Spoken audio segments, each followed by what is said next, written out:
Hello everyone, welcome to What If Issei Got Teleported to the 7 Deadly Sins World Part 1.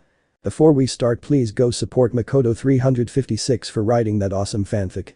This is the translated version I made. There will be some mistaken character's gender, but of course Issei is a male. Issei finally got what he wanted. Next to him was now a woman who loved him with all her heart. And not only that, he had also become the strongest Sekiryuutei. Now that he had faced many enemies, his world really for him at that moment was blessed by great happiness. However, that emotion did not last long.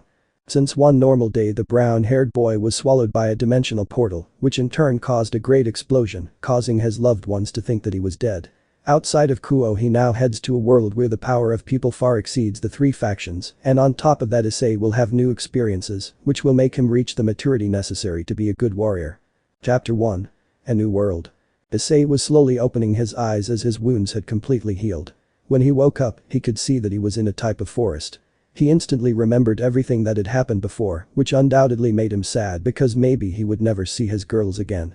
Hours passed and Issei, with depression invading his mind and sadness invading his heart, walked aimlessly. Issei. It can't be, I've been walking for 3 hours and nothing. Amo. Issei. Wait, I know that voice, could it be? A small tiger appeared in front of Issei. The brown-haired boy immediately recognized who it was Kahaku, his celestial familiar. Kahaku. Master, I have finally found you. Issei. Kahaku, what a surprise, but what do you mean by finally? Kahaku. You see, familiars are always connected to their masters, so they know where they are, but when you travel to another world you lost your connection. That's when I tried by all means to find you. When I finally found you I immediately came to see how you were. Issei. Arigato Kahaku, and don't worry, I'm fine. Kahaku. 2. Issei. Wait a minute, if you arrived, then you know how to get back. Kahaku. Being honest with you, master, I don't know how. Issei. What do you mean? Kahaku. Well, you see, I was able to come to this world, but I didn't know how to return. Issei. Damn, I thought there was a way to go back, but I guess I was wrong. Kahaku. Don't worry, master, you'll see that everything will be resolved. Issei. I think you're right, Kahaku. Kahaku. By the way, I love why he looks so tired. Issei. I've been walking for 3 hours, and I haven't found a single sign of civilization. Kahaku. Wouldn't it be faster if I flew? Issei made an embarrassed face, because forgetting those kinds of things in front of his familiar filled him with disappointment. At the same time he made an angry face, because Drake did not say a single word to him the entire way. Issei. Drake, why didn't you say anything? Drake. Yes. Issei. What are you laughing at so much? Drake. Sorry mate, you just looked so silly walking around and complaining that I couldn't help it. Issei. Dragon. Later, Issei finally found a small town. This undoubtedly made him happy, because after hours of traveling he found civilization, but that happiness was gone immediately, as he carefully observed the place, seeing that they were houses from many years ago. He landed without anyone noticing to continue watching. Issei looked at how the clothes were different, the food was more natural, there was no junk or urban food, there were no buildings, the culture was different, and his money seemed very old. All this surprised him, but for the moment he put that aside to concentrate on resting. The good thing was that there were many places to stay. The bad thing for Issei was that he didn't have that kind of money to rent a room. With no more hope, the brown-haired boy decided to sleep in the forest. Issei. I give up now, I'll have to sleep in the forest. Drake. Cheer up, buddy, you'll see that you'll get money. Issei. I hope so. Drake. By the way, where is that tiger brat? Issei. Are you talking about Kahaku? Dragon. Rumor. Issei. Well, he is. Wait a minute, now that I realize it, I don't see him anywhere. Drake. It's your pet and you don't know where it is. Issei. Isn't he a familiar? Drake. It doesn't matter what it is. Issei.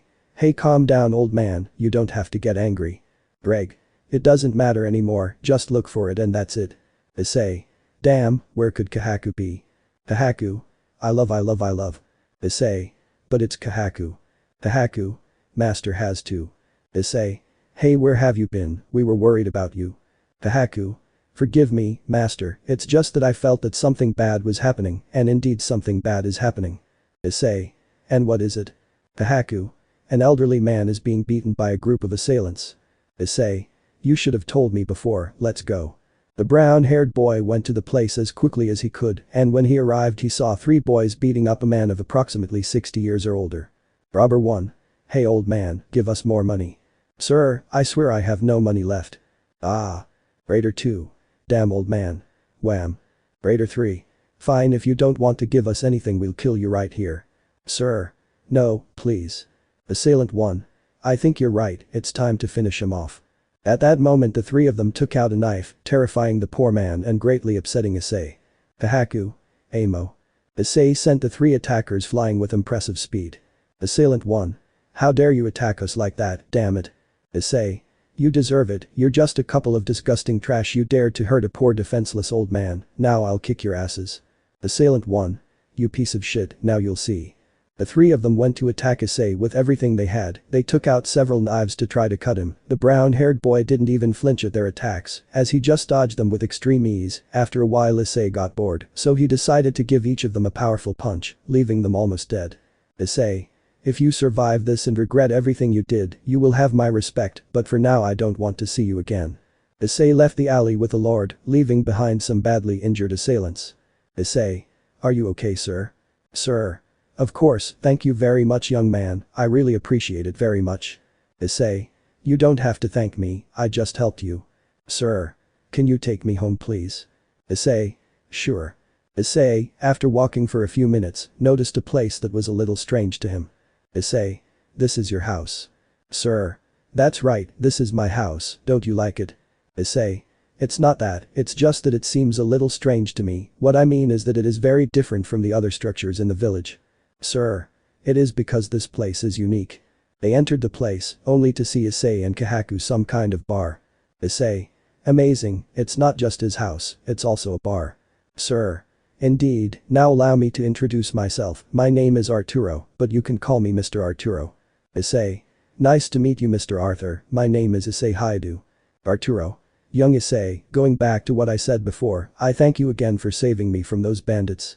Issei. Speaking of which, get back your money that was stolen from you. Mr. Arturo. Don't worry, keep it, it's my gift of gratitude for what you did. Issei. Are you serious? It looks like a lot of money. Mr. Arturo. Don't worry, I have more in my suitcases. Issei. Suitcases. Mr. Arturo. If you see, the second thing I want to give you is this place, the boar hat. Issei. Not as you think, this is your business, and you barely know me. Mr. Arturo. This place fills me with memories. It took me a long time to build it and to be able to sell it. In the end I was able to get it going, but now I'm older and I have a good amount of money to live on for the rest of my life. Issei. But the other thing. Mr. Arturo. Don't worry, I've lived a long time and I've learned what people are like. I see that you are a humble and strong person. I know that you will get this business done better than me. Issei. Okay, I'll do it, I'll take good care of this place, I give you my word. Mr. Arturo. I'm counting on you, young Issei. Issei. Something else. Mr. Arturo. Okay, nothing more than this. Mr. Arturo placed one of his fingers on Issei's forehead. At that moment Issei received a lot of knowledge about alcoholic beverages, beer, wine, tequila, etc. Mr. Arturo. Well done. Issei. But how did he do it? Mr. Arturo. I have my secrets. Issei. And why did you give me all this? Mr. Arturo. I gave you my secret formula for drinks so that you can do well in business, the rest is a matter of practice. Issei. Thank you very much, I promise I'll take care of your business. Mr. Arturo. Well said boy, I will trust you. After a while, we see how Mr. Arturo was on a horse loaded with luggage and money. Mr. Arturo. Well young Issei, it's time to leave. Issei. I hope you have a good trip Mr. Arthur. Mr. Arturo. Before I go I want to know if you can cook. Issei. To be honest with you, no. Mr. Arturo. Then you will have to remove the food menu. Issei. Don't tell me it's also a restaurant. Mr. Arturo. That's right. Issei. Can't you pass on knowledge about that to me? Mr. Arturo. Young Issei, I can't help you with this, you'll have to find someone to help you with the food, learn to cook or just sell alcoholic beverages. Issei. Well, I'll try to do something. Mr. Arturo. Then I say goodbye, have a good adventure young Issei. Issei. Thank you Mr. Arthur, you can count on that. Mr. Arthur finally began his journey to live out his remaining life, while Issei returned to the boar hat. Kahaku. What will you do, master? Issei. It's not obvious, with this I'll be able to earn money and live in this world for a while, just until I find my way back home. Greg. I think that's an excellent idea, my friend, so you can learn to earn your bread. Issei.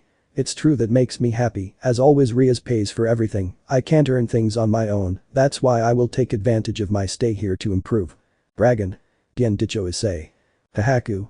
But are we just going to stay here in this village? Issei. You see, what I've been thinking is that we'll stay here for a few days while we get used to it and earn money, and then we'll travel to different places to earn even more money and grow as a business. Hahaku. I see, that sounds like a good idea to me, master. Greg. Issei, I wouldn't want to ruin your plans, but how exactly are you going to move this place? Issei. It's true, I hadn't thought about that. Hahaku. I have an idea. Issei. Which? Hahaku. Just watch. At that moment the cabin began to move and a man made of stone was seen coming out of the ground, lifting Boar's hat. Issei. That's amazing Kahaku, how did you do this? Hahaku. It's a trick that a friend of mine taught me. Issei. I see, now we have a way to move from the place. Once again the giant entered the earth to leave only Boar's hat uncovered. Issei. This will definitely be fun. Meanwhile someone was walking in the forest towards the village where Issei was. Whispering deadly sins. Chapter 2. Princess Elizabeth. It had been 5 days since Issei had received the boar hat. In those days he learned about alcohol, also with great joy he received customers at a tavern every moment, thus getting coins in those days. Issei. This is great, if business continues like this, I can be a money man. Hahaku. You look very happy, my love. Issei. Well of course Kahaku, we've only been in this world for 5 days, and look how much I've earned, with what I have saved we could buy a lot of food, clothes and maybe later furniture or arrangements for the tavern. Kahaku felt happy for her master, because when they arrived he was very depressed about how to get back home, but with this tavern thing, he distracted himself from all anguish. Sir. Hey boy, could you give me another beer? A man of approximately 60 years old, sitting at the bar of the tavern, called Issei's attention to give him another jar of beer. Immediately the brunette broke his happy moment to concentrate on his client. Issei. Sure, no problem. Issei quickly opened a bottle of beer, pouring it into a wooden jar and placing it in front of the lord. Issei. Here, I hope you enjoy it. Sir. Thanks boy, it seems that you take good care of the tavern while the owner is away. Issei. If you are referring to Mr. Arthur, he left this place in my hands. Sir. I see, old Arturo retired then, the truth is that ever since he opened this place 25 years ago I have been coming to this place. Issei. I understand, it must be a disappointment for you. Sir. Of course not, I'm glad you left the tavern in good hands, you may have been in business for just a few days, but you've made great progress. Issei. Blush and scratching his cheek. Thank you very much, I suppose. Sir. He. After a few minutes the gentleman finished his beer and proceeded to leave the place, without first saying goodbye to the chestnut. Issei. What a nice guy, don't you think, Kahaku? Kahaku? Yes, it looked like it was a. Here it comes. The little tiger couldn't finish his sentence, as a young man of over 20 years old slammed the door of the tavern, while breathing heavily. Boy. Here it is, the rusty knight is here. When the boy said that, the silence was replaced by laughter from everyone present except Issei. Sir, please stop doing those things, we all know that the rusty knight thing is just a myth to scare children who don't behave well. Sir too. And if he is telling the truth, that gentleman could be related to the 7 deadly sins. Issei, hearing that last thing said by the man who was sitting at a table, frowned, as it was the first time he heard that, arousing his curiosity, he decided to ask a 30-year-old young man who was in the corner of the bar about that. Issei. Excuse me, a question, who are the capital fish? Young man. Surprised and incredulous. You're not serious, right? Issei. Sorry, I'm new around here. The young man sighed in frustration, then proceeded to tell Issei. Young man. The 7 deadly sins were the strongest and cruelest order of knights in all of Britannia. They are currently missing after being accused of treason, because 10 years ago they murdered dozens of holy knights, and not only that, they also cruelly murdered the master of the knights. In fact, if you want to see what they are like, they are there on your wall.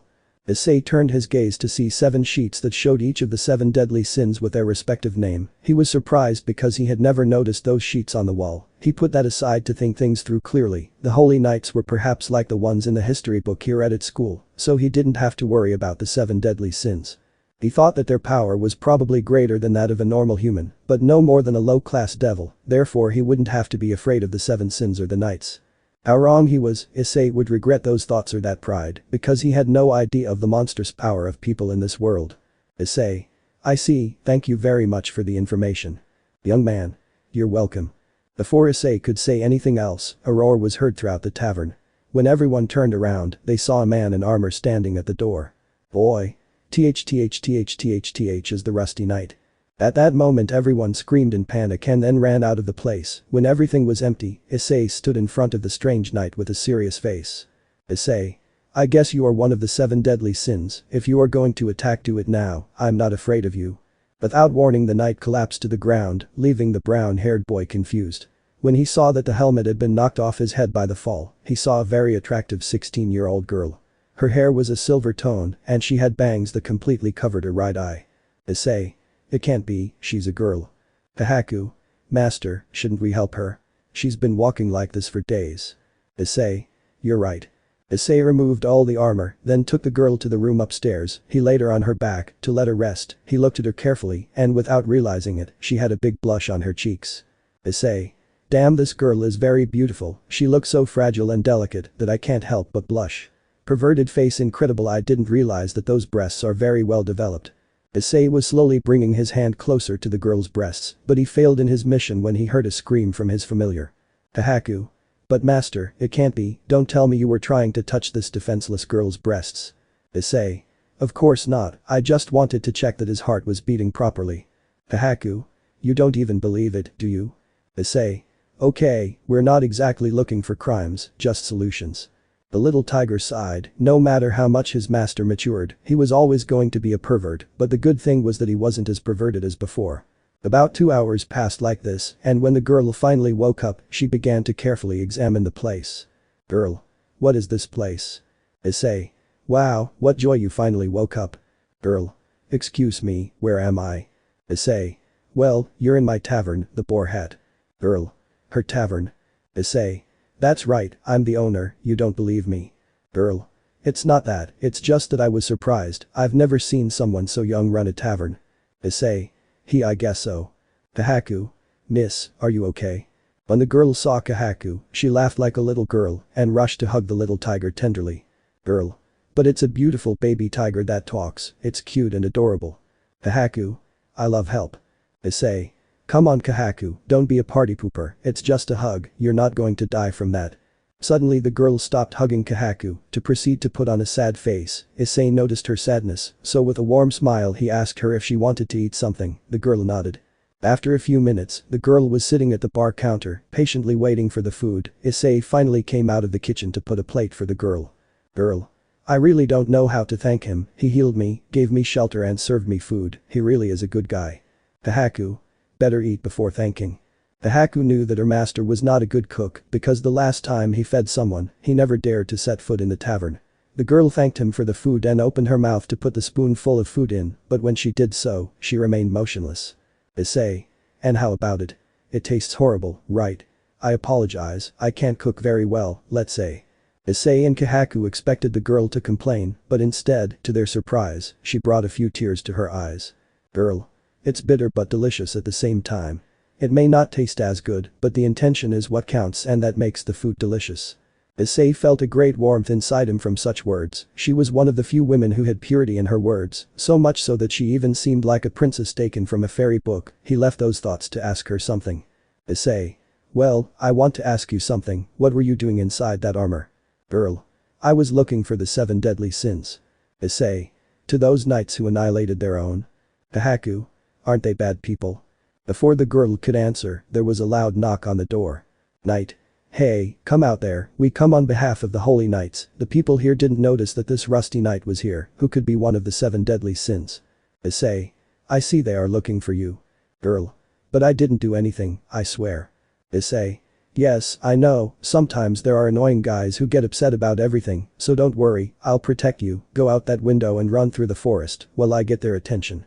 The girl nodded to what Issei told her. While Issei was having a chat with the knights, he jumped out the window of the tavern to go to the forest. Unfortunately he tripped on a branch, giving the signal to the knights. They immediately went to chase her. Issei, mentally insulting himself, went to catch up with the silver-haired girl. Issei. Kahaku. Kahaku. Siemo. Issei. Transform into your true form so you can drive away those knights. Kahaku. Siemo. Instantly Kahaku returned to her true form to search for those knights. Issei without much effort found the girl. She was about to be grabbed by one of the knights. Issei with a strong kick sent the man flying and then proceeded to carry the girl princess style. Issei. Are you okay? Girl. Yes, thank you very much for saving me. Issei. You're welcome, I told you I would protect you, and that's what I will do. The girl blushed at Issei's words. Issei noticed this and proceeded to smile. After that moment Issei took her to the end of a ravine. At the same time Kahaku arrived, thus returning to her normal state. Issei. Well, now that we got them away, can I ask you why you're looking for the deadly sins? Girl. I want you to help me stop the Holy Knights. Issei. To the Holy Knights. Kahaku. But why? Aren't they supposed to be the good guys? Aren't they the heroes of the kingdom? Girl. If they were good, would they try to stage a coup? The other day, the entire royal family was arrested by the Holy Knights. Kahaku.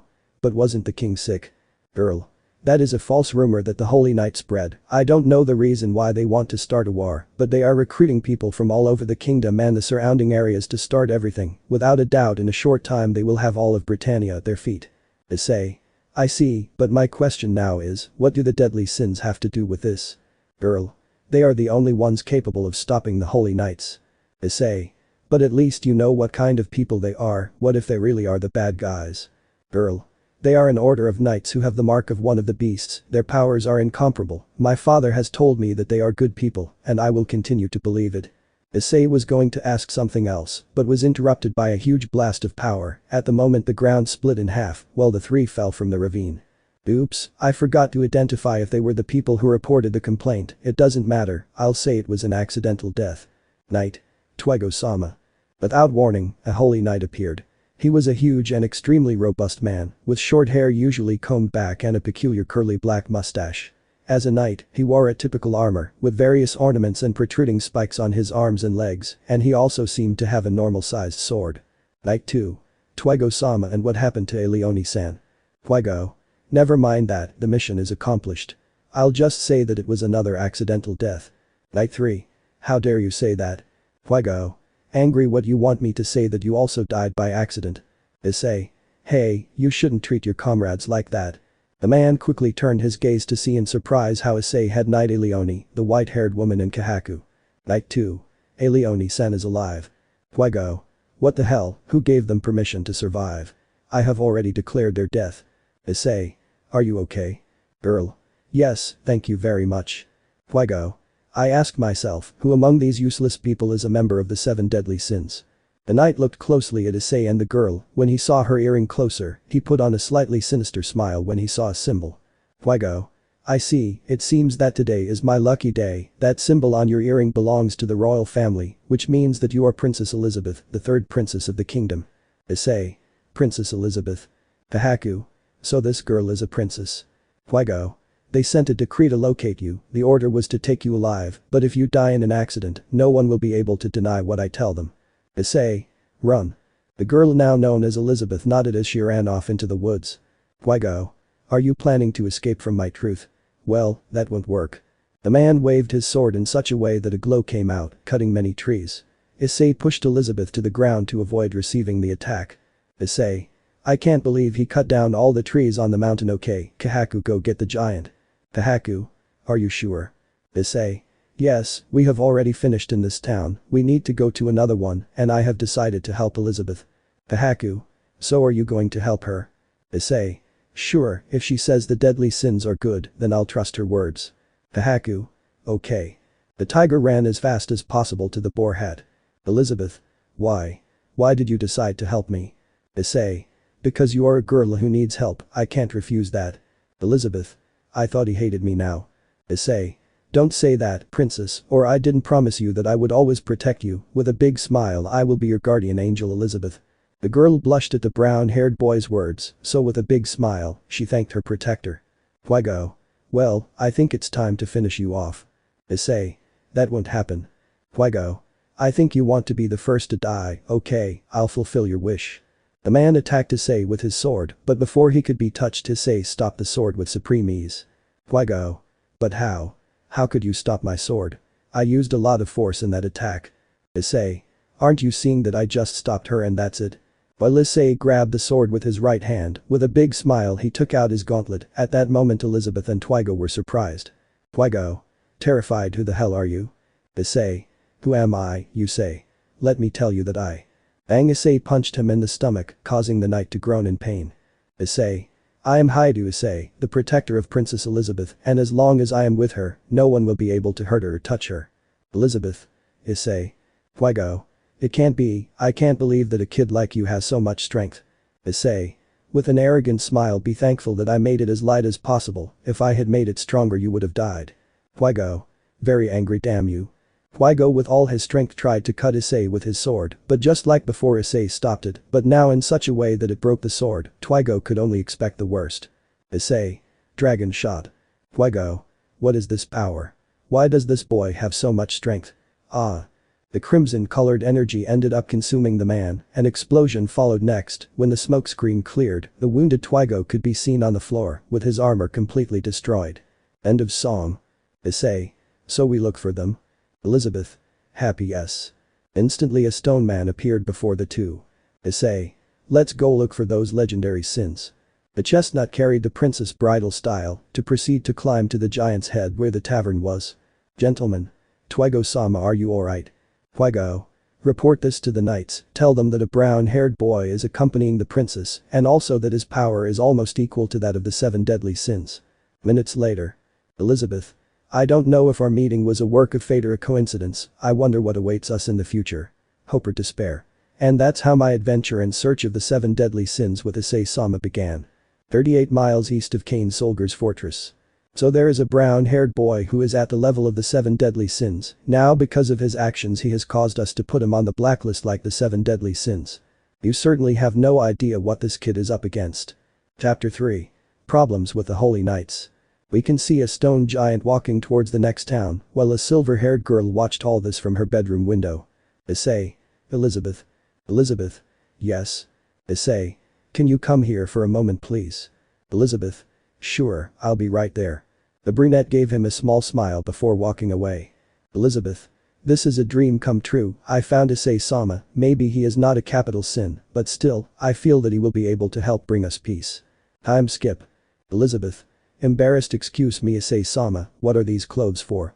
Elizabeth had a short high-necked blouse that exposed her belly and navel, a pinkish-purple color, buttoned down the front with 6 buttons that extended across the chest area. She also wore a dark blue miniskirt, held up by a small brown belt.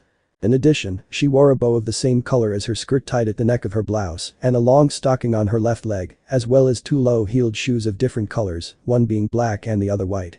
Issei. Well, you see, it's the tavern's uniform. Elizabeth. I understand, you want me to collect information about the deadly sins while serving drinks. Issei. Yes, and also so you can help me a little, well that's if you want. Elizabeth. Issei. Nervous, well, you see, I need a waitress for the tavern. To be honest, I can't do everything at the same time. Elizabeth. With a warm smile, don't worry Issei-sama, I will do it with pleasure, after all you saved my life and it is the least I can do for you. Issei. With a slight blush, damn, if we continue like this, I'll end up falling in love with this girl, well thank you very much Elizabeth. The girl instantly changed her attitude to a shy and serious one. Elizabeth. Speaking of which, I would like to ask you something, Issei-sama. Issei. Yes. Elizabeth. Why did you decide to change your mind about the 7 deadly sins? Issei. Look, I thought that because I heard it through some rumors, so obviously I didn't have confidence in them, but when I met you, you spoke with high determination and strength about them. I understood that maybe they weren't the bad ones, with a slight blush on his cheek and at the same time scratching his cheek. Besides that, I couldn't refuse to help a pretty princess like you. Elizabeth, when Issei said that last thing, lowered her face to hide her blush. Kahaku felt uncomfortable at that scene. It's not that she wasn't happy that her master was meeting more girls, it's just that at this moment, surely the girls were suffering from his absence and he was flirting with other girls in the meantime. Issei. It seems that we have already arrived at the town of Burnia. Minutes later. Elizabeth. Excuse me Issei-sama, what are we doing here? Issei. I came to collect beer. Elizabeth. Beer? Issei. The tavern's beer comes from many places, but Burnia's beer is special, made with the best water from lion and malt grown near the river. Elizabeth. It's surprising that Issei-sama knows a lot about beer. Issei. The truth is that a man passed all that knowledge to me. Elizabeth. A gentleman. Issei. It's true you don't know the story, you see before we met you, Kahaku and I arrived at a small town where we helped a big man from some criminals, out of gratitude he gave us some money and also the boar hat. This man was called Arturo, when he had left me knowledge about alcoholic beverages. Elizabeth. So that's why you know a lot, right? Issei. Yes. Tahaku. Master, I wouldn't want to interrupt your conversation, but I'm sure it's Bernia here. Issei. Yes, I'm sure, why do you ask? Tahaku. Why is there no water here? Look, the river is completely dry. Issei and Elizabeth turned towards the river to see in surprise how the entire river was dry and the malt was withered. Elizabeth. You're right, it's completely dry, and not only that, the malt is also withered. Issei. I wonder what happened. Did we go to the wrong town or did we come at the wrong time?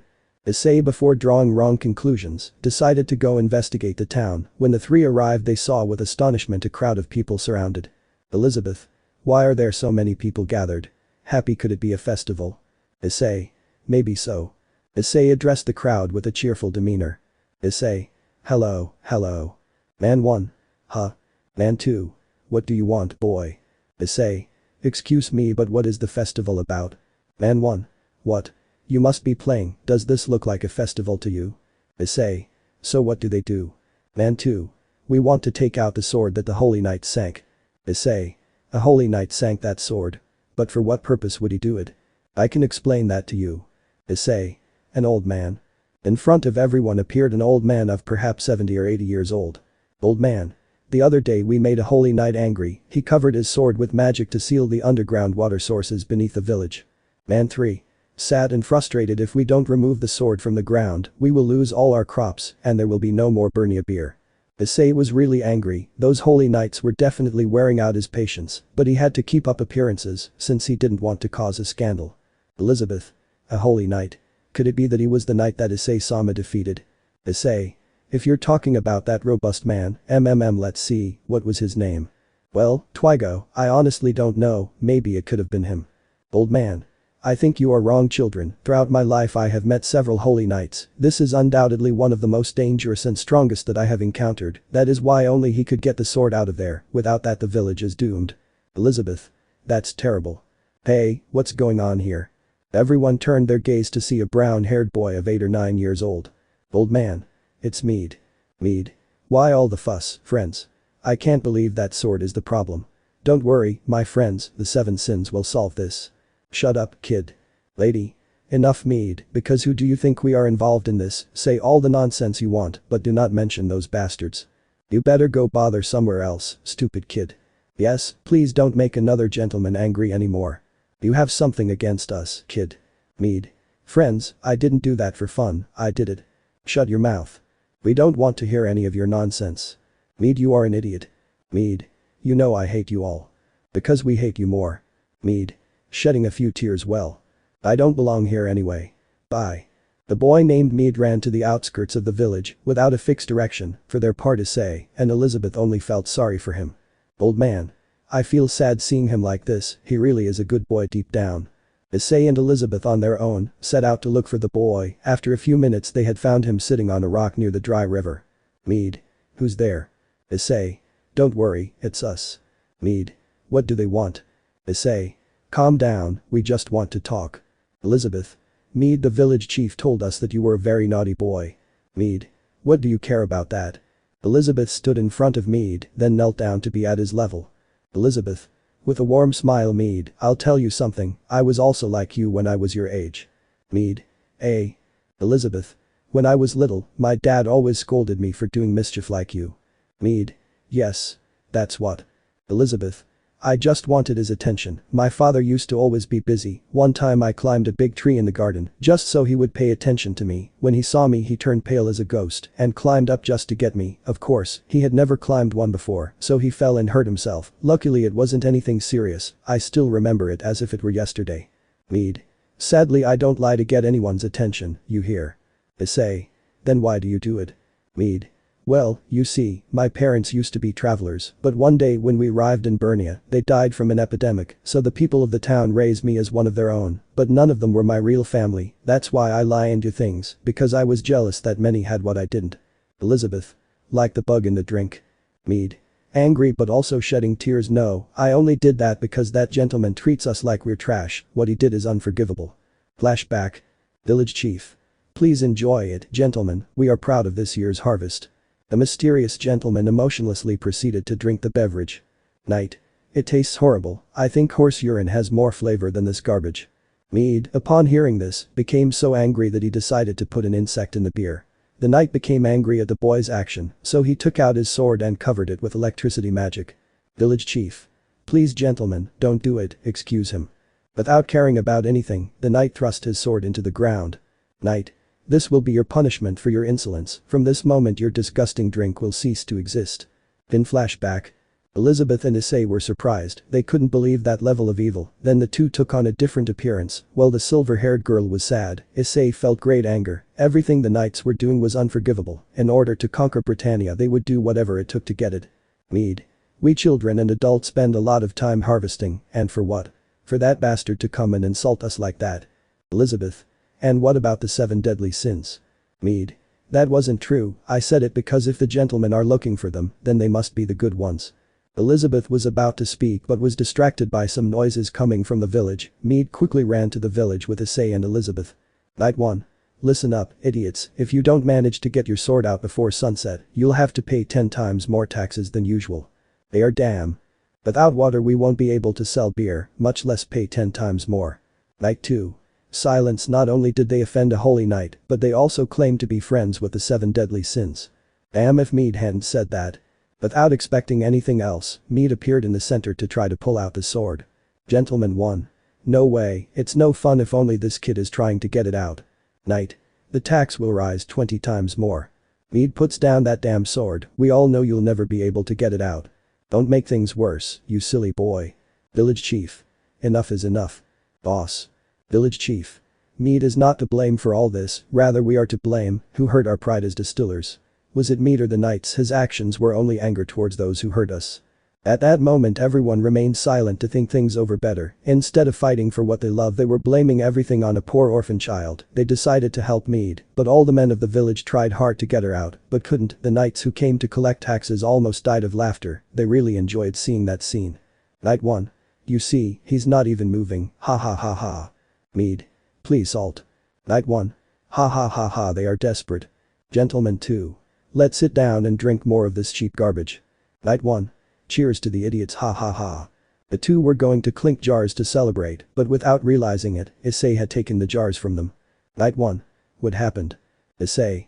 Trash, like you don't deserve to have a good drink made with sweat and effort. The brown-haired boy gave the 2 jars to the village chief, then went towards the sword. All the men who tried to take it out were extremely tired and could only look at Issei with a confused look. Issei. Well, I'm tired of all this, I won't let this village continue to suffer, much less raise their taxes 20 times more. The green aura could be clearly seen coming from it, this undoubtedly reflected hatred and contempt. When Issei reached the sword, he began to hold it with all his strength, after a few seconds he was finally able to pull it out to everyone's surprise. Night 1. Scared and nervous, this is impossible, only a holy knight could draw the sword, how could a child like you do it? Without receiving an answer, they felt the ground shaking as they looked down at the well where they were sitting. They were immediately hit by the water coming out of it. The village was celebrating that they finally had water, while Issei handed the sword to the knights in a brusque manner. Issei. Take this belongs to you, and listen to this because I will only tell you once, I don't want you to bother these people again, because I will not hesitate to finish you off. At the brown-haired boy's words, the knights picked up their swords and then left as quickly as possible. Thus a few hours had passed later. In that period of time, in celebration of Issei having taken out the sword, everyone went to his tavern. Elizabeth for her part often threw away the beer or the food, since she had never been a waitress before. This was very nice for all the men, because of the tender and innocent face of the girl asking for forgiveness, no one could get angry with her. Issei. Unlike everyone, imagined things full of perversion when he saw that face. Soldiers' Fortress. Night. Dilthander-sama, we have a report from some Burnia soldiers. It seems that an unidentified brown-haired boy drew his sword. We believe it could be that Haidu Issei, the same one who defeated the soldier Twigo. Dilthander. I see, I don't think this is a coincidence, I'll check it myself. Knight. Don't tell me you're planning to go to the village. Dilthander. Don't talk nonsense, soldier, I wouldn't be able to go to that horrible village again. I have another plan in mind, so could you tell me in which direction the village is? Be specific. Gentlemen. Okay, it's at 4 o'clock, 10 miles from here. Dilthander headed to the entrance of the fortress, without first asking one of his men for his spear. He pointed the object in the direction the soldier indicated, and then with electric-type magic, he covered the spear and threw it with superhuman strength. Minutes before Issei saw that Elizabeth was not in the tavern, so he decided to look for her. When he left he saw her sitting at the top of the mountain. Issei. I see you're here. Elizabeth. Coming out of her thoughts, hello Issei-sama, I apologize, I know I'm on duty, but seeing me happy with the others I couldn't help but think of my family and my people. Everyone suffers from the oppression of the Holy Knights, well their princess is here waiting to be rescued, I have to be stronger to save them from danger. Issei. But you found me, if you didn't want to help your people you wouldn't have met me and they would have no salvation, you did it, because even if you don't believe it, you are a very strong woman Elizabeth, and I had already told you, but I would repeat it to you once more, even if it costs me my life, I will protect you no matter what happens. Elizabeth was happy and blushing at his words, this boy with every minute she spent with him, made her feel a warm feeling that she had never felt before in a person, without realizing it the two were sitting together face to face. Elizabeth. Blushing Issei-sama is serious. Issei. Blushing if I'm serious, I will never leave your side. As if it were a magnet, the two were getting closer to each other as they closed their eyes, closer and closer, they were about to connect their lips, but Issei felt a bad feeling, Elizabeth noticed this, opening her eyes and moving away from Issei. Elizabeth. Something's wrong. Issei. Seriously something is approaching. The girl turned her gaze towards the sky to see an object approaching quickly, Issei instantly took out his sacred gear and then held the lightning spear, but since it had a high concentration of energy, it made him retreat abruptly. Elizabeth. Issei-sama. Issei, while holding the spear, had destroyed a few houses, so he applied more force to his glove and was able to stop it, but it didn't end there, angry about this, he sent it with enormous force to the place where it came from, in several seconds the spear reached the soldier's fortress, destroying it completely. Knight. Gilthander-sama is fine Gilthander. To the knight's surprise, Gilthander was still in his saddle as if nothing had happened, with a spear at his side and a small wound on his cheek. Gilthander. Wow it seems that the rumors turned out to be true, you really have great strength Haidu Issei. Returning to the village. Elizabeth. Are you okay, Issei-sama? Issei. Sure, don't worry. Elizabeth. What if it was the same knight who attacked Issei-sama's village? Issei. Probably, but now let's focus on getting out of here as soon as possible. Elizabeth. But they won't attack the village. Issei. In fact, he's in more danger if we stay. I'm sure they already know what I did. It's better if we hide. Hahaku. Any ideas on where we can hide, master? Elizabeth. Now that I remember, Mead spoke of a place called the White Dream Forest. Issei. I see, well that will be our next destination. Village chief. Before leaving, I could ask you a favor, young Issei. Issei. Boss. Minutes later Issei found himself in the village chief's house, wondering what he wanted to ask him for. Issei. So what do you need from me? The old man pulled a long, rectangular box out of a closet, approached Issei, and showed it to him. Issei. What is this? Village chief. I want you to take this. The boss opened the box to reveal a sheath with its respective sword. Issei. Don't tell me. Boss. That's right, I want you to keep the sword. Issei carefully grabbed it, then unsheathed his sword. When I saw it, I was amazed by its shape. Issei. This sword is very beautiful, but I'm sure you want to give it to me. It seems to be a very valuable object to you. Boss.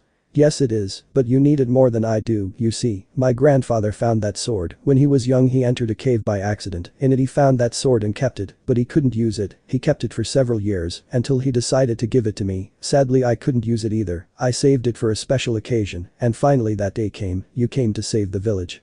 Without a doubt you have a fighting spirit that I had never seen in a person, that is why I give it to you, this will undoubtedly help you bring peace to Britannia. Issei couldn't refuse after hearing the story, with a smile he accepted the sword. Issei. I promise I'll take good care of her. Village chief. Before you go let me tell you just one more thing about the sword, I once researched for years about the sword and it turns out that it was used by the goddess race, that metal could be one of the strongest materials in the world. Issei was surprised by that last thing, thinking that that sword could be from a celestial being filled him with joy, now more than before he would protect that sword and at the same time fight with it, he put the sword back in the sheath and then put it on his back. Issei. Well, I'm leaving, see you later. Issei left the old man's home and went to the Boar Hat and thus continued his adventure in Britannia to look for the 7 sins and save the entire country from threats. Chapter 4. The Serpent of Envy. A few days had passed after saving Burnia at the hands of the Holy Knights, now returning with our heroes, they found themselves walking in the deepest part of the White Dream Forest. That place was covered by a great thick fog, which undoubtedly caused them to completely lose their sense of direction and get lost in the process, also a great pressure completely covered that inhospitable place. Issei, Kahaku and Elizabeth. Master, we've been walking for 3 hours. Are you sure it's this way? Haidu's little companion asked with a bit of concern in his voice, however his owner gave him a quick and carefree answer. Don't rush Kahaku, anyone could easily get lost in this forest, but have you forgotten that I have trained in places very similar to this one? Then it is very difficult for me to get lost.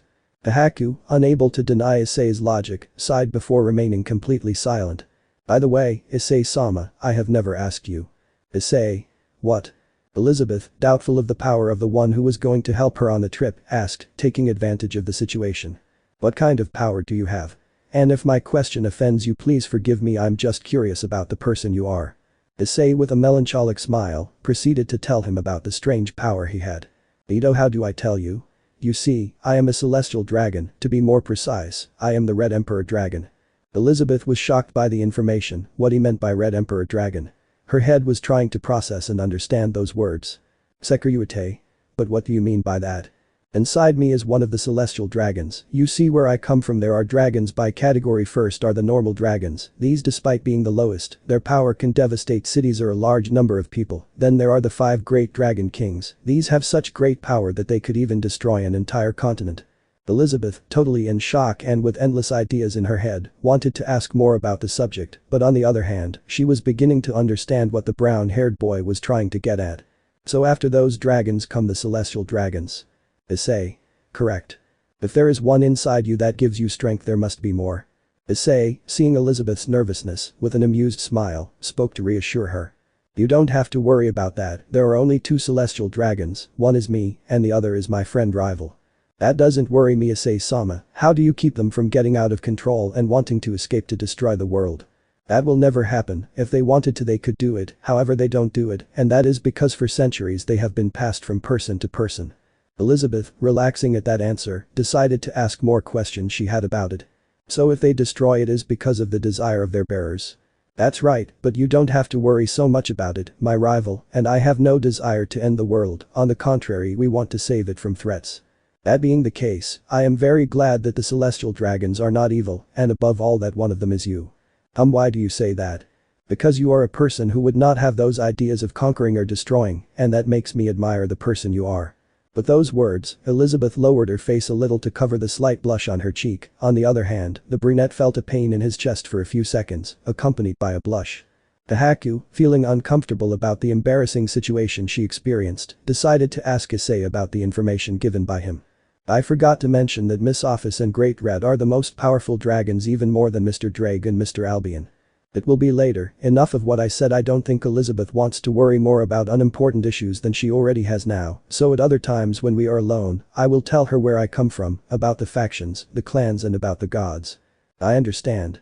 Finishing the explanations, the 3 continued walking calmly. While doing so, Issei and Kahaku noticed that something was wrong in that place. Moments later suddenly something hit Issei, sending him flying. Mr. Issei. Master, who dared to hit him? Issei quickly got up from the ground to see in front of him several presences that left him stunned. Elizabeth, why? Issei-sama, Issei-sama, Issei-sama. 3 Elizabeths came out of the trees. Issei and Kahaku looked in shock at what they saw. But what does this mean? Why are there so many Elizabeths? I understand now, master. What? Enemies apparently have transformation magic. Issei analyzed his feline's theory for a few seconds and understood that what he said was true. You're right, they turned into Elizabeth to confuse us. So with each passing second more and more Elizabeths came out of the woods. Issei-sama, I am the real one. No, I'm the real one. No, I'm the real one. Don't lie until Issei-sama knows that I'm the real one. Kahaku was becoming more and more worried about the situation. Unlike him, Issei had his perverted moment. This is bad, although it's great I have several breasts for myself. Because of the Elizabeth's dispute, no one noticed Issei's perverted look, of course, except for Kahaku, who already knew her owner perfectly. Oh my god, now is not the time for that. Later the silver-haired girls launched themselves towards Issei to attack him, the brown-haired boy and the feline moved from the spot before receiving the attack. Issei stood on a high rock while he looked at all the Elizabeths. In his mind he was designing a plan. He had constriction to attack them, since he did not want to hurt the original. Then he thought of the only thing he could do. Okay girls, if you want to prove who the real Elizabeth is, you have to do what I tell you. Do. Well, jump first. They all jumped at the same time, then Issei asked them to raise their right foot and left hand, then invertedly and kneel before him. Amo. Issei, stop the nonsense, gulped and with his cheeks flushed, ordered the last thing. Okay, jump again, but this time say you love me. They all shouted in affirmation, then jumped up and said in unison that they loved him, but only one Elizabeth remained standing, her beautiful face blushing deeply, and the sparkle in her eyes was intense. Well, I not really. Issei smiled for a moment and without any more time to waste, he sent all the copies flying with his sword. At the moment of the blow, they transformed into pixies. Prankster imp. Well, speak now, who are you? Without answering his question, the elves proceeded to escape from the place. Excellent strategy, master, but we must pursue them. The three of them set out as quickly as possible to catch up with the prankster goblins, but when they found them, they saw with terror and skepticism a girl sleeping. Her appearance consisted of having long brown hair, which she wore tied in two long ponytails on either side of her head. She was wearing a one-piece orange suit, boots that extended almost to her knees, and a metal glove that was embedded with shiny metal nuggets. In addition to her suit, she carried a backpack on her back, and the most shocking thing was that she was a giant. Miss Diana, please wake up. These intruders have entered the forest. Miss Diana. The holy knights are here. The beautiful maiden who was lying asleep suddenly opened her eyes, stood up from the ground, she slammed her 2 feet on the ground, creating cracks around them. The young woman of abnormal size gave out a voice and a face of seriousness and hatred. Holy knights he. Elizabeth, recognizing the clan he belonged to, informed Issei. Issei-sama, this girl belongs to the clan of the giants. Clan of giants. The giant, now known as Diana, with her metal glove, prepared to confront our heroes. Everyone dodged the attack, but the blow that was going to be directed towards them hit the floor, causing large cracks that raised pieces of the ground and generating a great tremor. Amazing has great strength. Damn, if she gives us one of those hits, we'll be in really bad shape. Elizabeth, who was safe thanks to Issei, shouted at the giant to make her reconsider. We are not holy knights, we just want to find someone. The Haku transformed into her true form and prepared to attack her, but the young woman now known as Diana noticed this and with her hand, grabbed Kahaku tightly and then sent him flying. Everyone was stunned by what they saw. The girl did not flinch in the slightest, encountering the feline's fastest attack. And because she was in shock, Elizabeth did not see that Diana was about to hit her. When she reacted it was too late, but nevertheless a shadow took her away from the powerful attack. When she looked up to see who had saved her, she was surprised. Issei was carrying her princess style. Hey, are you okay? Ito Yohai. The girl couldn't articulate any words. Without realizing it, a slight blush lay on her cheeks. Issei, away from Diana, gently left Elizabeth on the floor and, having left her, he walked away. It was then that Elizabeth's blush intensified. Issei had not only saved her for the 10th time, but with a soft voice full of honesty, he told her that he was going to take care of her from whoever it was. In addition, what filled her with security were his eyes. Not even her family had looked at her the way Issei saw her. She didn't know how to express it, but she felt something for him more and more. The Haku, already up, noticed the whole scene and with a smile looked at Issei. In his thoughts there was only one thing, and that was that despite the situation they were in, he always found a way to impress a girl. Well, it's time to end this. Elizabeth left her blush for another time and a better decision to reach Issei and avoid an unnecessary fight. Issei-sama, I can end this. Elizabeth. Please, I beg you, I want to avoid an unnecessary fight at all costs. Issei couldn't refuse her request. All the time he spent getting to know Elizabeth made him realize that she preferred to avoid fights and rather speak with reason. It was at that moment that he let his guard down and let the silver-haired girl take care of the rest. Please stop, we are not your enemies. Diana, upon hearing Elizabeth's loud scream, turned to look at her. Thanks to her angelic eyes, Diana realized that they did not have the appearance of knights and immediately stopped her attacks. Issei calmed down and Kahaku returned to her puppy state. Despite calming down her attacks, Diana remained on alert with a face that showed no signs of confidence. Now speak up, if you're not gentlemen, who the hell are you? 10 minutes after explaining, Diana decided to trust them a little. Let me see if I understand, are you looking for the 7 deadly sins because you need to defeat the holy knights? That's right, Issei spoke firmly. Well, I'll trust you for now. Thank you very much, Miss Sama. Hey, you giantess, do you know where we can find a deadly sin? We thought one might be here. You came to the right place. Here is one of the capital sins. We would really appreciate it if you could take us to him. Elizabeth with great respect asked the woman the whereabouts of that mysterious capital sin. Diana with an arrogant smile turned to Elizabeth. That won't be necessary. Issei and Kahaku put on a face that reflected confusion and doubts about what the tall woman mentioned. Elizabeth, on the other hand, believing that she meant that they could see it, asked Diana the reason why it was unnecessary to see it. Why, miss, is it forbidden? However, denying the princess's ideology, he explained the reason. It's not that, I can't take you because the deadly sin you're looking for is in front of you. Issei stuttered in disbelief and skepticism, which to him was unreasonable. So you are. I am Diana the Snake of Envy. Our heroes couldn't formulate any words before such a revelation. Before them was one of the legendary deadly sins. The longest seconds passed before our heroes finally decided to talk about what had just happened. So you are one of the deadly sins. That's how it is. The young woman stated seriously. But how can that be possible? Are there giants in this world? But that's not all. I also asked myself why a cute giant girl with big breasts is one of the strongest knights in the kingdom. Without a doubt Britannia is a place of many mysteries. Issei, well, he was wrapped in the doubts that appeared in his mind. The young princess assimilated the information faster than her brown-haired companion. Diana-sama, if this is the case, could you tell us why you are in this place? And why did you capitals disappear? With a face full of contempt and fury, he evaded Elizabeth's question. My problems are none of your business, princess. I said I would help them, but I didn't mention anything about telling them about my past or anyone else's. Elizabeth, feeling that she was wrong to ask, apologized and bowed her head in order to apologize for her boldness. I understand, excuse my hypocrisy, Diana-sama. Kahaku, feeling a little angry at the woman's rude attitude, spoke. And if that's the case, why do you bother to help us? Because of Kahaku's impertinence, both Elizabeth and Issei turned pale. Now the last thing they wanted was to make the girl angry, and even more so knowing her current status, but their faces were filled with confusion when they saw how Diana, instead of getting angry, put on a sad face. Why is that what my captain would do? Diana in. They wait. Again Elizabeth wanted to apologize, however Kahaku suddenly returned to her original form to be on guard. What's wrong, Kahaku? Did you detect something? I don't know, my love, but something here doesn't fit well. Everyone was on alert, waiting for what was going to happen, but absolutely nothing was heard. Are you sure you didn't imagine it, Kahaku? I don't hear anything. Maybe Elizabeth is right, I don't feel anything. No, I'm almost sure. Suddenly a strong wind and the loud sound of thunder interrupted the feline. The four of them, in unison, hearing and feeling the strange atmosphere that came out of nowhere, chose to be stealthy and wait for what had to happen. What's going on? Why did the wind suddenly intensify? The thunder also keeps ringing. Could it be just a simple rain? Impossible, the chances are almost zero that it will rain in the Forest of Dreams. Issei, after hearing Diana and Elizabeth's dialogues, set out to analyze the situation they were in. So if it's not the rain, what the hell is going on? Quickly Issei saw that the thunder sounded louder and more progressive until several bolts of lightning came out of the sky directed towards everyone. Unfortunately, almost the majority were immobilized by an electric current. The only one who was freed from the tie was the brown-haired boy. What is this? Why are we suddenly trapped? Are you okay, Elizabeth, Kahaku, Diana-san?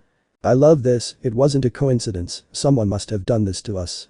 Diana, who remained silent, spoke with contempt. I think I know who it was. Suddenly behind them they heard the branches on the ground creaking, staring at a tall, armored man with blue eyes and pink hair heading towards them. Well, I see that they did me the favor of finding one of the deadly sins. Who are you? Answer. Despite feeling uneasy at seeing the knight, Issei spoke firmly and defiantly. Elizabeth looked at the gentleman in horror, apparently she knew who that strange man was. No way, are you Gilthinder? Everyone except Diana looked at Elizabeth in amazement. Wait, Elizabeth, do you know him? Gilthinder, please, if you have come here for me then do it, but please do not hurt them. Gilthinder, with an emotionless voice and a look of disinterest, spoke with authority. Nothing matters less to me than your Princess Elizabeth I have come here to put an end to these arrogant trash. Please, I beg you, don't kill them. I'll do whatever you ask me to do, but don't lay a finger on them. Elizabeth, truly desperate and terrified by the situation she was living in, begged him. However, the holy knight, with an arrogant and cold face, pointed his sword at Elizabeth. Elizabeth, the order was to take you alive, but I really don't care about your miserable life. In fact, if I were the one who set the rules, you would be underground right now. Gilthinder. So if you don't want to die, go away right now, you're of no use to me. The knight freed the young princess from her bonds. She was going to say something else, but Issei gave Elizabeth a serious look. She got the message and ran away from the place. Gilthinder redirected his gaze to the other three with contempt. Well, I think it's time to end your pathetic lives. Don't even think that I'm going to allow it. So you are Haidu, Issei. I see that you are just an insolent brat. I would let you go, but you and this woman have broken the law, so his death is not something to discuss. Not even if you gave me the opportunity to leave, I wouldn't leave. You threatened Elizabeth and that's something I won't allow. I'll finish you off right now. HMPH, that confidence will only be your downfall. And that pride and arrogance you have will only leave you humiliated.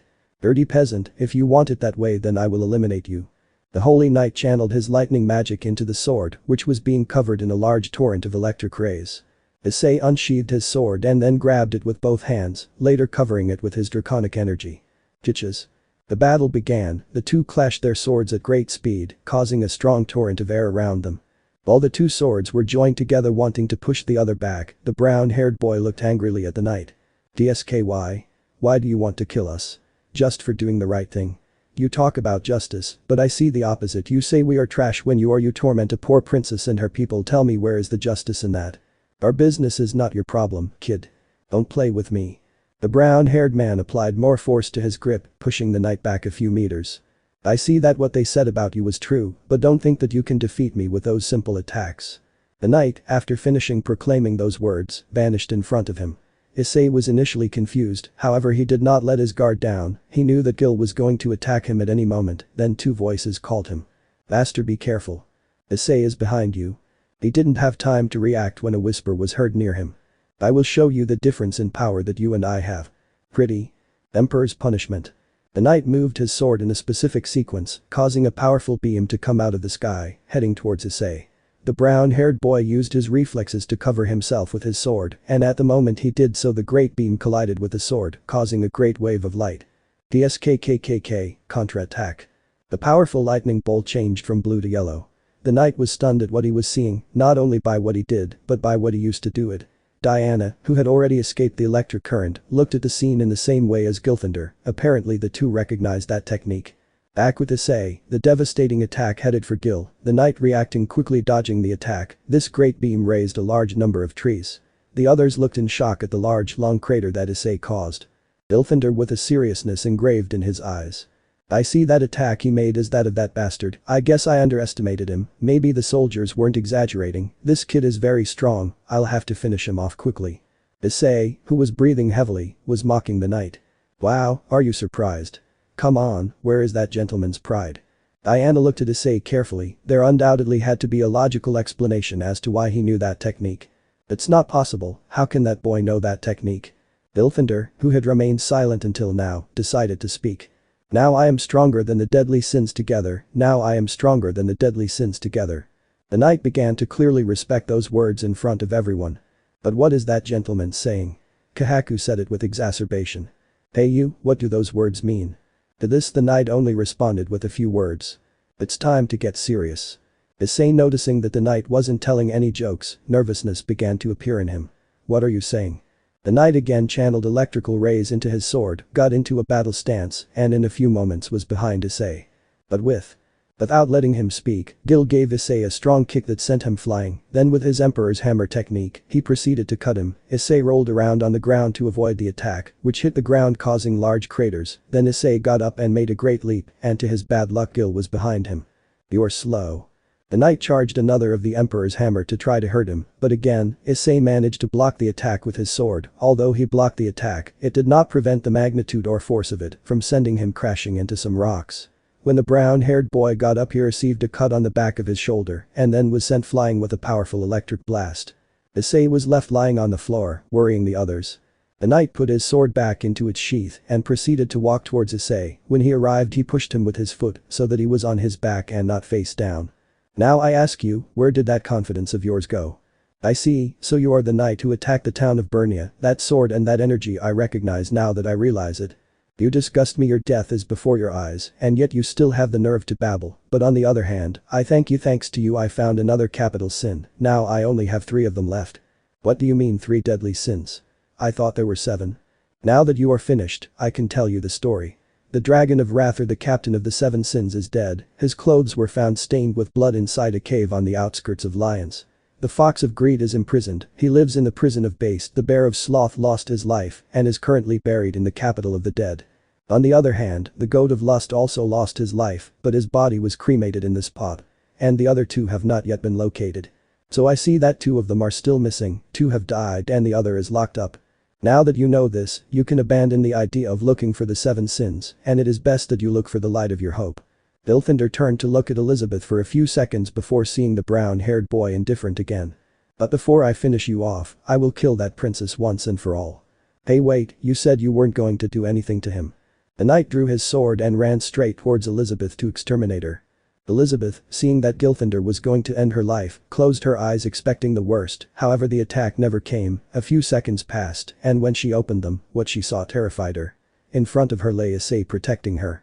Master, no. What about Issei?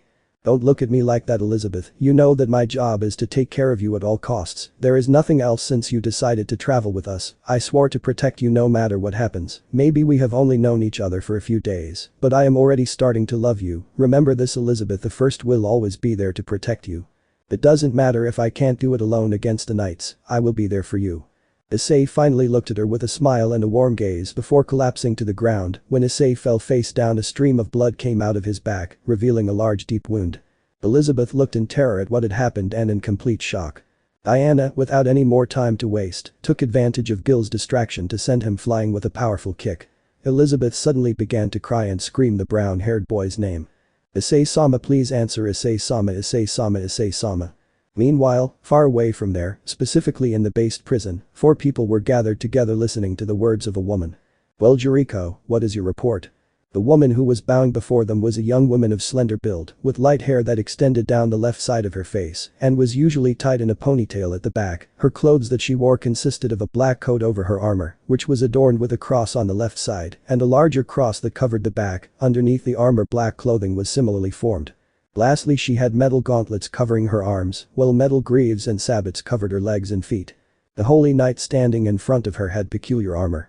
The first knight, the helmet of his armor, resembled the face of a woman with her eyes closed and a scarf on her head. It had 22 holes on both sides of it. He had black steel plates on his shoulders that curved inwards. He had a peculiar silver flower design on his chest. His appearance also consisted of a long black skirt, similar to a Japanese hakama that reached the ground. And finally, he had metal boots. The second seemed to be a woman, since her armor seemed to be somewhat traditional, with some modifications such as her helmet which simulated the appearance of a spider, in this case its legs being similar to 8 horns protruding from both sides of the helmet. Her eyes were made up of 8 gems that adorned her forehead. The part of the mouth corresponded to the sector where the eyes were located. In the same way, her armor also had sharp protuberances that extended from her forearms as a weapon, and finally, without leaving aside, her 2-tailed whip, with which she seemed to be her battle weapon. The third was the most sinister and mysterious, as in terms of the appearance of his armor, the helmet had metal vines on the front of it, his shoulder plates had a large spike on each of them, and it had a large shield designed with roses on the front and spikes on the edge. The last one seemed to be the leader since his appearance caused imposingness. His helmet resembled a demon with slanted eyes similar to a cat's. He had 9 holes above each eye, a mouth with sharp teeth and horns on the sides. Also, his torso was covered by a metal gorget, located above a chainmail, and finally his legs were also covered by metal. He also had boots with a metallic coating that extended to the height of the knees. Bolgia-sama, we have a report that the most wanted rebel Haidu Issei is heading to based prison, along with the Serpent of Envy and the Princess of Lions, stated the white-haired apprentice. Finally, some action. I think it's time for us to put an end to that insolent brat's rebellion, declared the one now known as the Holy Knight Golgius. Power levels. Issei, 1800. Hahaku, 32, true form, 1500. Elizabeth, 10. Diana, 3250. Prankster Imp, 30, each. Gilthander, 2000. Chapter 5. The Based Prison. A day has passed since that battle between Issei and the Holy Knight Gilthander. Then after Issei was seriously injured, Elizabeth asked Diana to take her as quickly as possible to a town. The woman accepted, then she carried Issei along with Elizabeth in order to jump from place to place. A few hours passed and they finally arrived at a small town, which was a few miles from the based prison. Changing to the next scene, Diana was crouching and waiting outside a small building in that town, while staring through the window at Issei, who was lying on a small wooden bed next to him, and Elizabeth was sitting watching every second the state he was in. At the other end of that bed was a man of medium height, dressed in his medical suit. His appearance also consisted of having both his hair and beard of a dark brown color, and finally he had glasses that matched his small eyes. He was the doctor in charge of healing Issei. As the doctor looked seriously at the two, he began to speak. It seems that this young man has deep sword wounds, along with a burn made by electric magic. To be honest, I'm surprised that even after all that he's still alive. However, I don't think he'll regain consciousness for a while. While this was happening, in another building near this one, an insect was capturing everything it saw, and behind this an evil laugh could be heard. Foo foo foo foo foo, it seems that they did come just as the reports had told us. Going further in, there was a dimly lit room, and deep in the depths, 4 presences could be clearly seen despite the lack of light. It was the order of the ruby rank knights in charge of protecting the based prison, the Weird Fangs. Frisia, are you planning to go? The leader of the order, Golgius, asked his partner. She, with a maniacal laugh, took out her battle weapon, which seemed to be a two-tailed whip. Of course I will. I will not let this golden opportunity slip away. I plan to strike first and end their pathetic lives without any help from you. Returning to Elizabeth, very worried, she attended to the brown-haired boy as much as possible to stabilize him, then in a clay vessel filled with water, she wet a small cloth and placed it on Issei's forehead. Issei-sama, please, I hope you recover soon. If something happens to you I would never forgive myself. Diana, who was still looking out the window, decided to put an end to what was making her feel exacerbated. Hey princess. Elizabeth turned to look at the window and focused her attention. What's wrong, Diana-sama? I will go to prison alone. Huh? If I can't finish this once and for all, no one will. Wait, Diana-sama, if that's the case I'll go with you. Negative, your duty is to be here in case your friend wakes up. You must help him in case something happens. Besides, your presence would only be a hindrance to me. You may be a princess, but you don't have enough power to be able to do anything. I'm sorry, it's just that in some way or another I want to be useful to Issei-sama. I caused this. If I hadn't asked for his help in finding the 7 deadly sins and stopping the holy knights, none of this would happen. Because of me, he did more than he could do, and now he is seriously injured. You don't understand, do you? He did this for you knowing the dangers that would come. In good faith he wanted to help you. I don't know him, but I know from the decisions he makes the kind of person he is. Diana put on a sad look as she remembered for a few seconds her deceased captain. She remembered that time he saved her the first time they met, and the time he invited her to join the strongest order of knights. On the other hand, the young woman looked at Issei with melancholy. For some reason in her chest, she felt that he shared great similarities with her captain. Diana looked at Elizabeth again severely, and with a firm but pain-filled voice she spoke.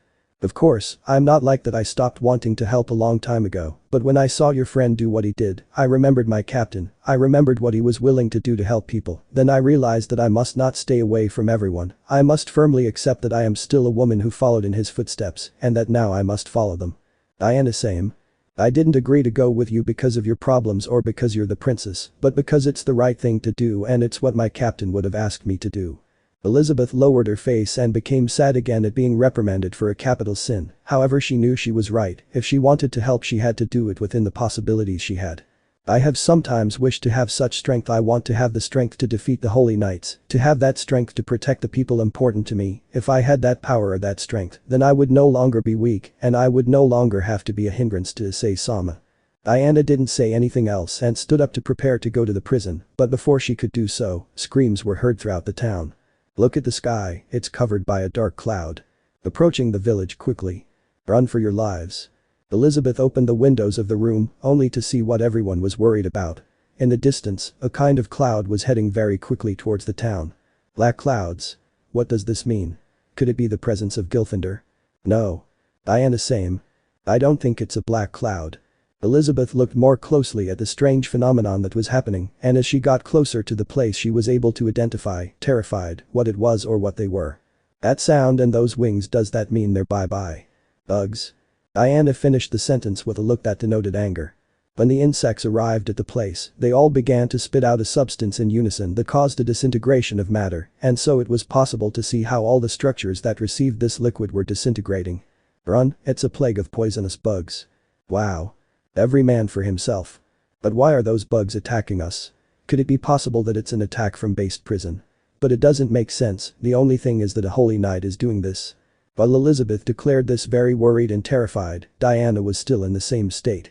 It can be that they seem to have discovered our presence, but it's not possible how they did it. The only answer is that maybe they already knew we were coming. Elsewhere, a few miles away, the figure of a psychopath could be seen enjoying the massacre that was taking place in the town. Frisia was enjoying how the bugs were ravaging the town and how the people were screaming in terror, running for their lives. Come on, enjoy my adorable group of killer bugs because they will finish off the rebels and the rest of the city. Returning to the village, Diana raised her right hand and with a firm voice full of determination spoke. I hate bugs, but if it's for the captain. Diana slammed her raised hand against the ground, causing a loud rumble to spread throughout the ground and stone columns to rise up all around. The bugs were clearly crushed and exterminated by such monstrous power.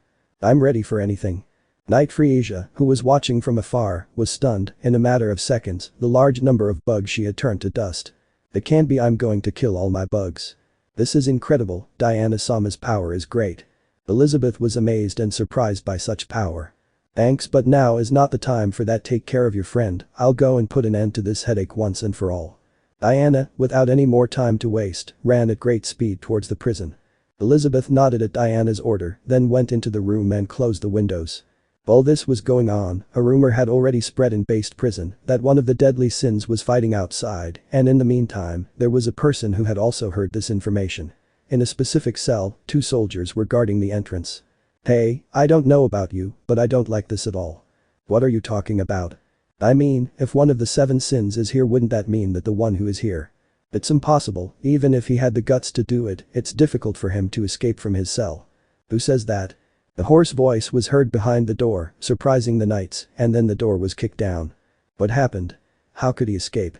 From the cell a figure appeared before the knights. It was a tall and muscular man with pale skin, who had a set of well-developed muscles and abs covered by a few deep wounds. He also had long spiky pale blue hair with thin eyebrows, and a long beard of the same color. He also had a pair of scarlet red eyes, and finally on the left side of his neck, he had a large scar. You've seen it with your own eyes, and yet you still ask. The sin of greed is impossible. Ban the fox of greed has escaped. The 2 knights, trembling with fear, pointed their spears at the person now known as Ban. Why did you leave your cell? Why? It was because of what you guys were talking about. That information is quite interesting to me. This is bad if the weird fangs find out. Because of your conversation a few moments ago, I now know that someone came to look for me. I really don't know which of my friends is making a fuss outside, but I definitely think something interesting has happened. What's going on here? A defiant voice spoke behind the knights. They turned around and gratefully said, Jericho-sama. The same white-haired woman who had given the report about Issei and Elizabeth had appeared. Jericho-sama, this is an emergency. Sin has escaped. I know, greedy fox, I don't know how you managed to escape from your cell, but you better go back in. Hey girl, you should watch your words. You dare to call an honest apprentice knight like me little girl? For a criminal, your mouth is too big. As you say. Gentlemen. See? Jericho-sama. I sent a message to Golgia-sama, tell him that the sin of greed has left his cell. Yes. The 2 men left the place in a hurry. Jericho redirected his gaze to Ban and looked at him defiantly. What are you planning to do? Finish me off? Ban mocked the young apprentice. Jericho refrained from ignoring him, and then at great speed, he drew his sword and cut him countless times. The girl, after finishing her attack, stood in front of Ban and proceeded to put away her sword.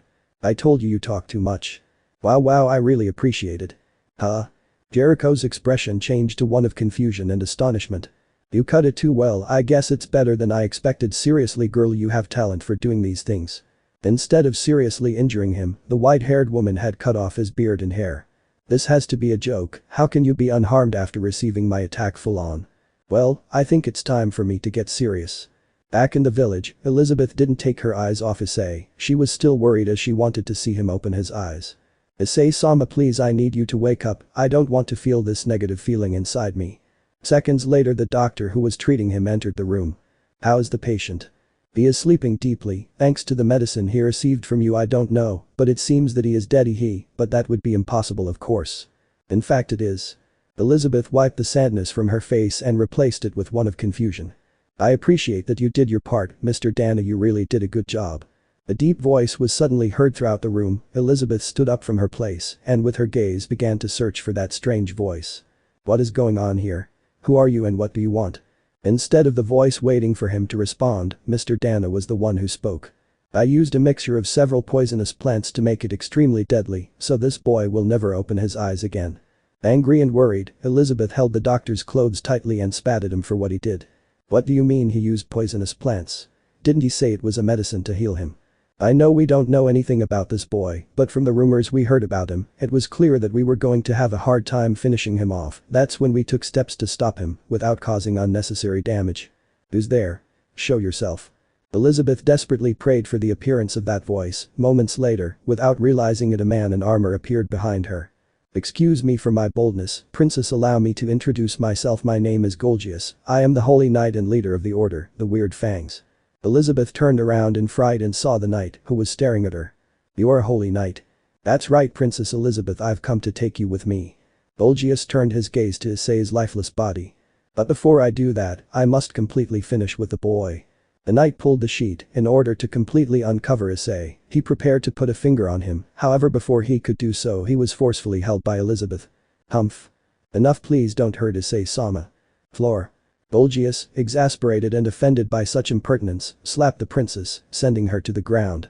While on the ground, touching her injured cheek, Elizabeth looked frightened at the knight, who turned his attention to her with a voice that denoted anger. "Princess, until now I have shown myself to be benevolent with you, but my patience has a limit. Touch me again, and you will die before your time." Bulgius raised his voice angrily and at the same time raised his hand in a threatening gesture, however someone grabbed his arm tightly. But what? When everyone present turned to see the person who did that, they were stunned and amazed. Issei-sama is fine. Elizabeth, despite her shock, shed a few tears, putting on a smile of relief and happiness.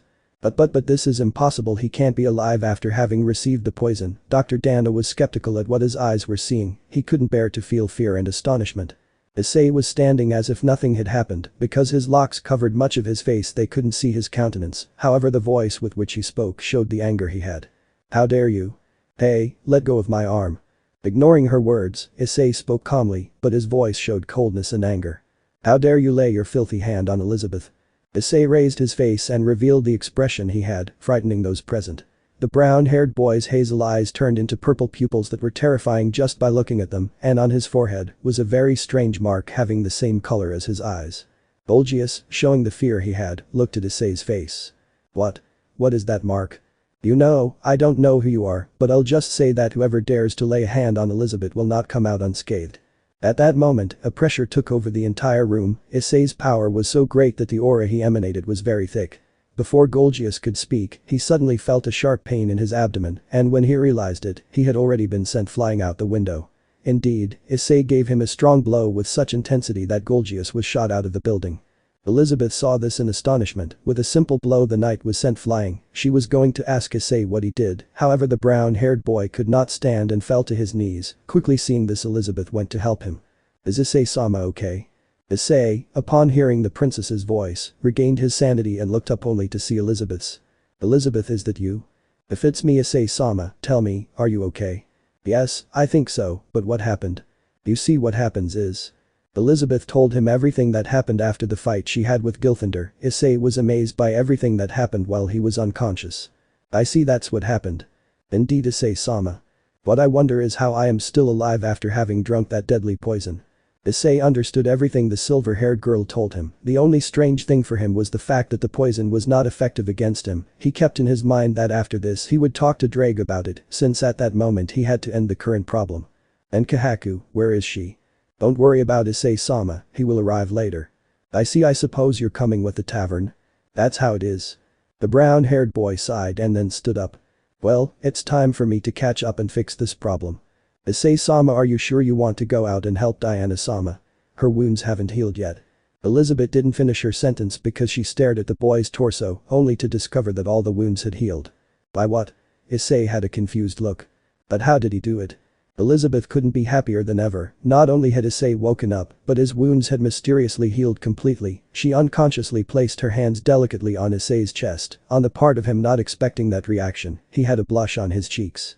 "Is this Elizabeth?" "What?" Because of the emotion he felt, he did not realize what he had done.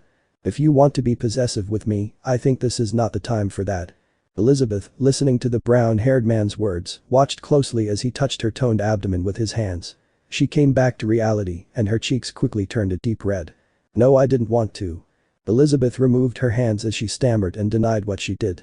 The situation became awkward for both of them. They didn't know what to say until the brown-haired boy decided to be the first to speak. "Well, I think it's time to go."